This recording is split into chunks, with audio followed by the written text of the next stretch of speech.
It's time to get off. It's time to delete the app. If I die tomorrow, I don't want to be like, damn, that last day of mine on earth, I was scrolling on TikTok for. Hey guys, welcome back to the channel. So I want to talk about the break that I took off of TikTok.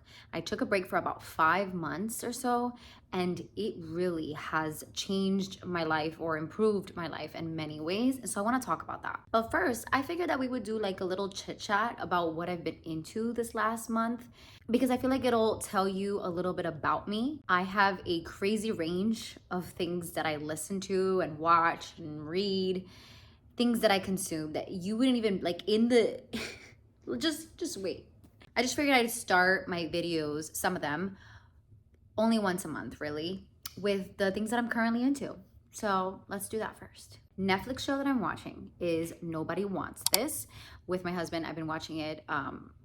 I only have 2 episodes left. It's like a rom-com drama, but it's just feel good enough to where it's still light and you're laughing and it's nothing too serious. And I love those shows once in a while because they really help. It's giving Hallmark, but not corny. Do you know what I mean? So, podcasts that I am currently into. And this could be a YouTube video podcast or just a series of sorts on YouTube or Spotify. I am currently into Candace Owens. I want to preface this by saying that I am not affiliated with any group at all, or labels in the political world or religious world at all. I'm actually at a very great time and point in my life where I'm very neutral on a lot of things. That doesn't mean that I don't stand for things. I just stand for something a lot deeper, a lot more meaningful than these man-made labels and groups, such as conservative and liberal and left and right and Democrat and Republican and whatever you want to call it. And I don't idolize anyone, and I am not blindly following anyone. I don't believe in anyone, really. And Candace Owens herself, I've been on and off with disagreeing with her and then agreeing with her in certain things and then disagreeing with her here. But right now she is doing a very important series on Charlie Kirk's assassination. And I don't want to say much because I don't want my video to get flagged at all about this, because my channel is not going to be about this. But and it's some serious stuff. If you're like me and you're truly just kind of like, okay, everything's freaking fake, let's get to the truth, right? Let's figure out what the hell is going on truly, not the BS they're feeding us. Then I would recommend watching the videos that she's doing on Charlie Kirk right now.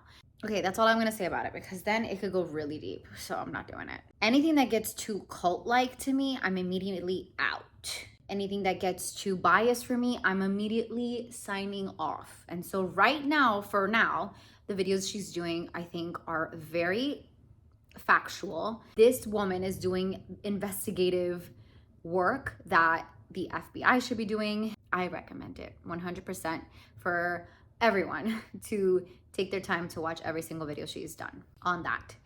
Okay, and then this is gonna be a crazy change from Candace Owens to Trisha Paytas and Tana Mojo. Those girls, I feel like right now, are the only women on social media who are really entertaining and interesting. And it doesn't mean that, once again, I have resonated with their lifestyles ever at any point in my life. But I think that right now, the topics that they're talking about on Not Love Line, and then just Trisha Paytas on like how her life has evolved now, where she's truly living out her dreams and not giving up what anyone thinks.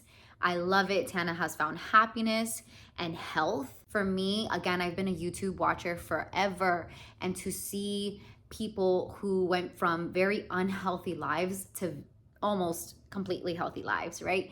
That is a huge thing. I love that I love that storyline. Their storylines make me happy, and I only want to watch people that make me feel good or hopeful or give me motivation, right? To follow my own dreams, and just people that are like speaking from the heart. I'm kind of just always attracted to people who are very like, at least seem authentic, you know? We'll never really know, but yeah. All right, music. If you haven't listened to Rosalia's album, Lux, what are you doing? What are you doing? This woman has given us a piece of the classical era in 2025. in 2025. Like, oh my goodness. The fact that she not only sang 13 languages throughout her entire album, but also the orchestra tones throughout it all, the classical notes, and her voice is just ethereal. And the sound throughout the entire album is so melancholy. Like, it's so meditative, beautiful. We were just in Big Bend, like driving through the desert, and that's the album I listened to, and it was just the perfect way to listen to it. You know, she's just so talented, and she really took us back to another era, and I love that. I love when artists do that. They take us away from the same BS pop. You know, like she says it's still pop. In her interviews, she still considers herself pop, that there must be a different way to do pop. And I'm like, I agree, but you know, you get tired of the Tate McRae's and Sabrina Carpenter's, and not for nothing, but I really, really love people like Ray and Olivia Dean. Those voices that are like, oh my goodness, you have an old soul. So yeah, get into that album. ¿Quién pudiera vivir entre los dos? Last month I was into V, Doja Cat's album, and this month I'm into Rosalia. That's how my range just switches, and I love it. I wouldn't have it any other way. Lux has been on repeat. Literally, my toddler is singing it too. I'm currently not reading a book, but I did just finish Fahrenheit 451. It's a science fiction, but I think it's more like a realistic fiction, or maybe just a warning. It was actually written in the 1950s, and I think it's a very important read. It's a very interesting read. It's actually not that long at all, so I would recommend it. Not the movie. You can watch the movie, but it's not as deep as the book.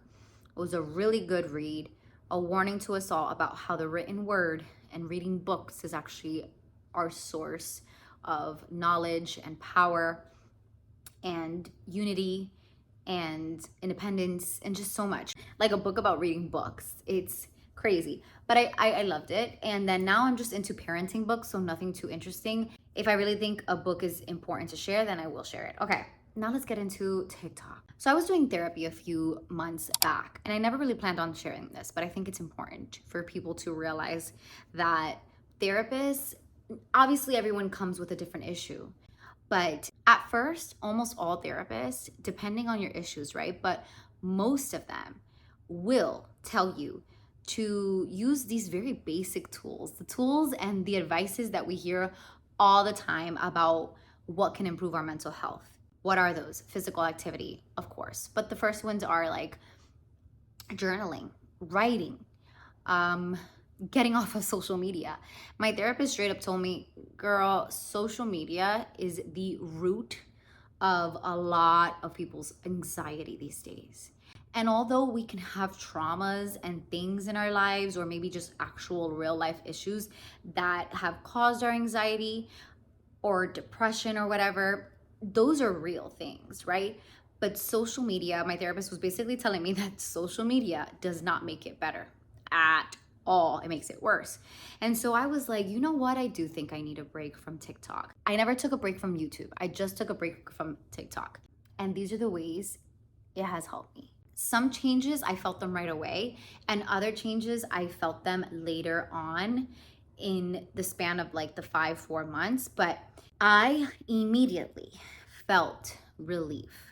And it was a relief that I just couldn't put into words. It was just a relief of like, one less thing on my phone that keeps me attached to my phone. One less thing in my day that takes my time away from other things. And that's basically it. It's just as simple as that.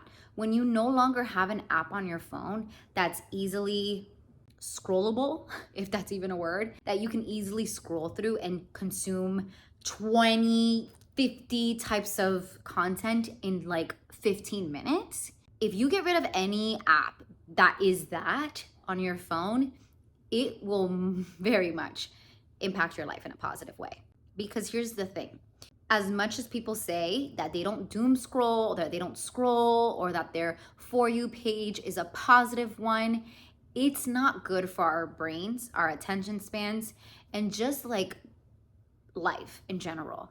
If you really think about how you're spending your time, do you really want to spend it scrolling? If I die tomorrow, God forbid, I don't want to be like, damn, that last day of mine on earth, I was scrolling on TikTok for like 30 minutes. I don't want to say that. So immediately I felt there is a distraction that I actually was able to remove from my life, period.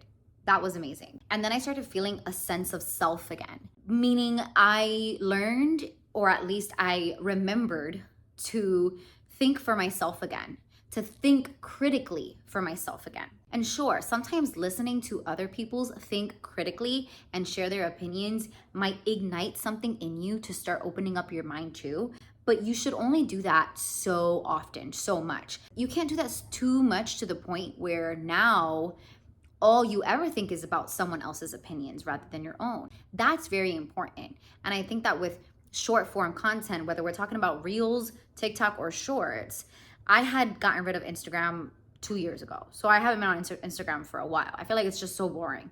YouTube, I've never been into shorts, and I use it, I upload on it, but I'm never able to like just scroll on there. It's not interesting enough for me. TikTok definitely got me though with the scrolling. And it's not normal to look at a piece of content immediately after or even during the video, you're already reading other people's comments. And I've talked about this before, where if you're like immediately reading other people's opinions, you're not giving yourself a chance to make your own judgment. Your brain now is running off of other people's opinions. And some comments are funny. Some comments are probably necessary just to check yourself. And most of them are obviously so disgusting and rude and evil. But if you catch yourself immediately as you're scrolling or you're just consuming something on social media, if you catch yourself immediately going to the comment section before you even finish the piece of content yourself, that is just like crazy to me. Taking in things without immediately knowing what other people's opinions are about it is a good thing. It used to be good to know other people's POVs and perspectives. 100%, it's good to know that other people think differently, of course, but not at this level, not at this speed, not at this pace, and not at this magnitude. It's just too much. It's too much that you just lose a sense of like self, meaning you lose what your values are, what you truly believe in. And of course they can evolve. They can be influenced for good or for bad, but it's good to know what your core is and to never forget that. And when you're consuming so much of other people's stuff, you can easily lose your core. Another thing I noticed is that my mind slowed down and I became a lot more clear about the world and what's going on. I'm not even consuming the news, and I'm not even consuming that much. Like, for example, I mentioned in the beginning of the video that I'm listening to Candace Owens' videos about this specific incident that happened not too long ago. But for the most part, I take breaks when it comes to politics. I do. And for months, I didn't know about anything. And it's not just about politics. Sometimes it's just about drama. TikTok was a place of drama. And what I hate about it is that if you put not interested, you'll still get stuff. If you put don't show this channel to me anymore on YouTube, you won't see that channel anymore. So TikTok needs to fix that. Drama that was so curated, drama that wasn't even real, and it's just so exhausting. It's exhausting. I want to be able to follow someone and not know how people are trying to bring them down. It's so annoying. The hate that exists on TikTok, it's crazy too, and it's like, I don't want that to be something I even read. Like, for example, I can't believe that people, after this guy's assassination, Charlie Kirk, which I didn't even listen to, like I knew about him at one point in time, but I never listened to it. I felt like just the whole idea is great, right? Freedom of speech, sure, but you know, I'm just not with extreme point of views in general, whether left or right. But I don't believe anyone should be killed for their opinions. Like, what the right? And so to know that there were people on TikTok during that time actually celebrating his death and happy for it makes me sick. And I don't really want to be anywhere where the weirdos are. There's a lot of weirdos on TikTok, a lot of weirdos in the world, just saying. I think everyone is kind of effed up in one way or the other. And if you actually don't do anything about that and you instead just project on social media, I want to be away from that. And a platform that feeds that so much and boosts that type of behavior and rhetoric, it makes me sick. And platforms and social media platforms just need to do better, because that's crazy. They want to censor the wrong stuff. But my mind slowed down simply because I was taking in less. It just makes sense. And I noticed that I'm able now to balance the things that I enjoy in life a lot better. Like, I'm enjoying healthy amounts of each thing, of a TV show, of a movie, of, podcasts or music. That's also besides being a mother, a wife, and taking care of myself. Those are always going to be my first priorities in life. But that leisure time, the leisure activities, I am now enjoying a healthy balance of them. And I feel like I'm not overwhelming myself with content or being too like consumed by it, or I'm behind in stuff, because I still feel like I'm productive, because truly it was the scrolling. It was just useless time. It was wasted time. So I think it's important to be on TikTok and just create. If you're just creating on TikTok, it's a lot healthier than consuming. And I know that most people consume. Not everyone is a content creator. So if you're a consumer right now and you're not really posting on TikTok, I would highly suggest taking breaks. I've noticed people in real life scrolling through TikTok and opening that app immediately as there's silence. And it's like, what did we do back then when there was silence? That wasn't the phone. Sometimes we don't realize how something is impacting us negatively if we're using it constantly. It's like a toxic ex or a toxic partner first. If you don't separate from them, you may not realize how they were impacting your life. When I left my toxic relationship back then in the past, I felt immediate relief. I felt freedom the next morning when I truly was like, okay, I'm over it. Bye, not thinking about you again. I remember that morning I felt like, wow, I'm myself again. I was so lost in it. And I didn't realize how much it was making me feel lost and not like myself until I completely let go of that toxic relationship. It's the same thing with TikTok. If you don't get off of TikTok, you may not realize how it's impacting your life in a negative way. Like, that anxiety may be due to the scrolling, or maybe due to the amount of content that you consume throughout the day that is just so different and so contradicting and makes you compare yourself all the time. Or it's just basically just too much information all at once. You may not realize that that's the source of the anxiety. Anxiety is a part of life. I feel like you can have anxiety over things in real life, but to have anxiety over something that's not real, that's on your phone, that's not worth it to me. So yeah, like, I definitely feel like I have a healthy balance now. My sister showed me a deodorant that she bought from TikTok shop the other day. And it was this small business who sells really clean deodorant, aluminum free, baking soda free, but deodorant that actually works, because I kid you not, I used it and it has been the only thing to get rid of my stink. Especially pregnant now, my hormones are all over the place. I am so surprised at how well this deodorant works. And here's the thing, I can just go directly to the website. I don't have to go on TikTok to buy it, but she ran across it by being on TikTok. And I think that this addiction starts where it's like, oh my God, if I'm not on TikTok, I'm not gonna learn about these products that might change my life, because now you got TikTok shop. And I feel like that's one good thing about TikTok, how it really does give small businesses exposure. I feel like that's what YouTube needs to improve on major, because the ads on YouTube are ridiculous. There's also ads on TikTok, but I feel like YouTube, if they were to give more time and exposure to small businesses, did a thing like TikTok shop, that would be great. Because it's the algorithm of TikTok that is just not good for our brains. If content is being fed to you, most likely it's not going to be good for your brain. But if content is being chosen by you, like you're the one picking what you want to watch, like when you scroll through Netflix or when you scroll through YouTube, even though there is an algorithm and it's going to give you suggestions, it's not, well, I'm kind of scared now, because YouTube, you literally, if you stay long enough over the thumbnail, it starts playing the video. And you don't even have to click it and go full screen to watch the freaking video. So that's kind of scary. And I wish that YouTube would take that out, because that's not healthy.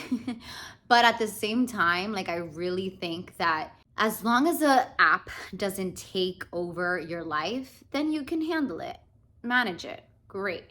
But if it is making you feel bad about yourself, if you're comparing yourself too much to it, it's too, like, I barely see the people that I follow on TikTok.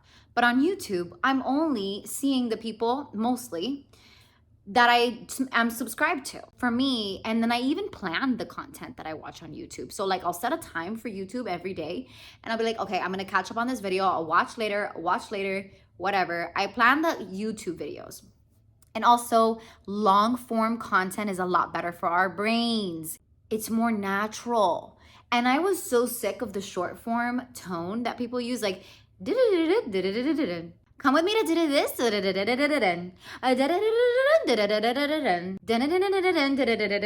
know what I mean? That tone. At first I was like, but then I was like, I'm like, bro, what? Like, it's too much. A lot of people doing the same things on TikTok, a lot of people saying the same stuff in general. A lot of people and a lot of content creators are just saying the same things or doing the same things in a different way. And so for me to be able to step back away from TikTok, I realized I don't need to watch everyone and I don't need to watch every single content creator that exists or every piece of content that exists.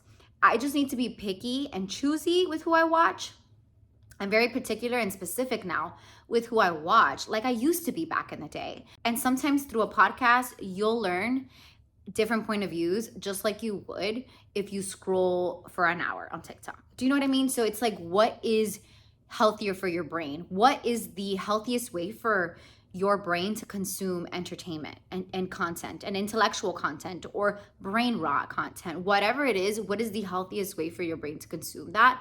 And I think it's long form. And I think it will always be long form. And it's so sad because on TikTok, it doesn't even feel like people follow others for the right reasons. Sure, there'll be these creators that are really loved by a lot of people, but even they get hate. I just mean, like, there will be the same creator that's on YouTube won't get any hate on YouTube, but as soon as they start creating on TikTok, they'll get all the hate in the world, and it just makes no sense to me. Well, it does. It's because when you're scrolling, you will run across everyone that freaking exists. You will run across people that you haven't been following their journey at all. You don't know anything about them, and so it's easy to comment. It's easy to, like, the bots are crazy, right? And I feel like there's lots of bots, but I think it's that detachment. Short form apps get you used to subconsciously.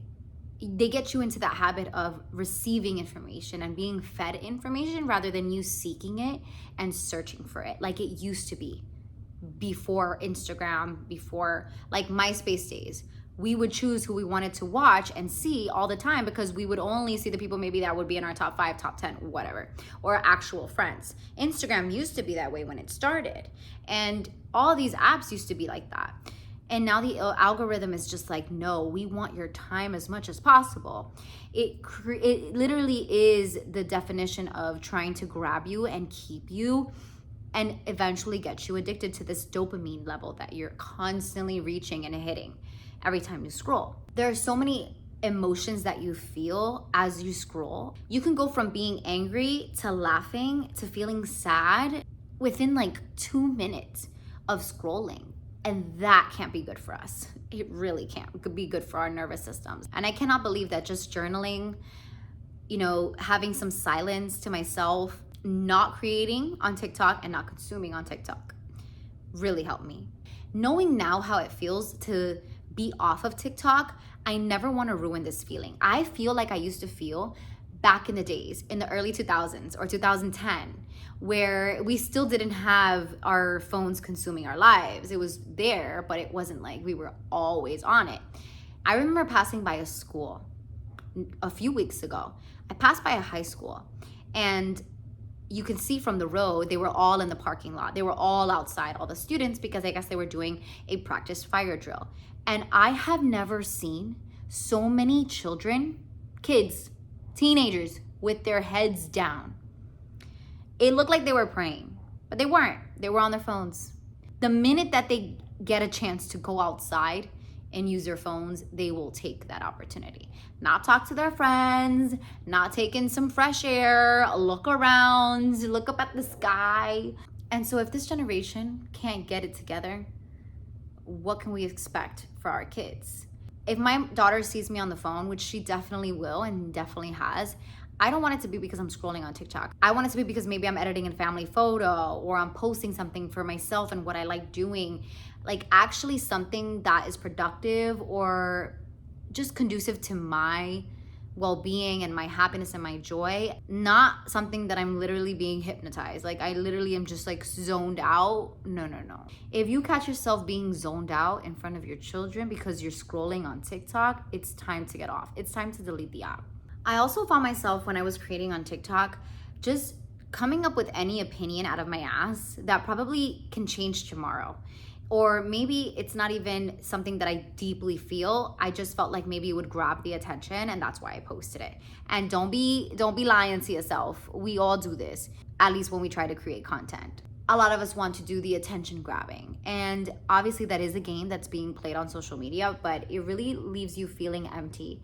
And it also leaves you feeling like, who am I really? Because if I'm doing things for attention, like, what am I actually doing? You know, and what I love about TikTok was the funny stuff, the comedy, the characters that are on there. Everyone is special and talented in their own way, but it's not about them. It's about you, and it always will be about you. So for me, I knew that it wasn't the healthiest to be on there, despite the positive things that maybe in the moment were positive, but they were actually doing more damage than good. And so you got to discern that for your own self. You need to make sure that this is healthy for you. It felt weird for me to see all these other people's lives all the time. And it was just like, I need to see less. I just need to consume less, period. I think that is a normal and valid reason to get off TikTok. Just consume less. There's so many takes that people have on TikTok that it can like sway your opinions one way or another simply because of how confident they sound. But confidence is just there because they need to get your attention and need to get their point across in like 15 seconds, 30 seconds, a minute, or whatever. It doesn't mean that it's the greatest information that you'll ever hear in your life. There's also so much fake stuff now on social media in general, but TikTok even more so is using a lot of AI. And when I hear politicians talk about using social media as a weapon, I'm like, you know what? I will not be a part of this. And even though we are gonna use it no matter what, but it's just like, social media isn't the safest place. It's not a safe place at all. So if you're not gonna be able to use it in a way that is healthy for you, then don't use it at all. That's what I'm sticking to, and I will definitely take breaks as needed. Who cares? We need to use these tools wisely before they start to use us. Thank you guys so much for watching. Don't forget to subscribe. I will see you guys in the next video. Please comment down below how TikTok has impacted your life, whether in negative or positive. Share down below, and just social media in general, what your feelings are about it. How do you think it's impacting us in a negative way, this generation, the generation to come? Comment down below. Let's start the conversation. I'll see you guys in my next video.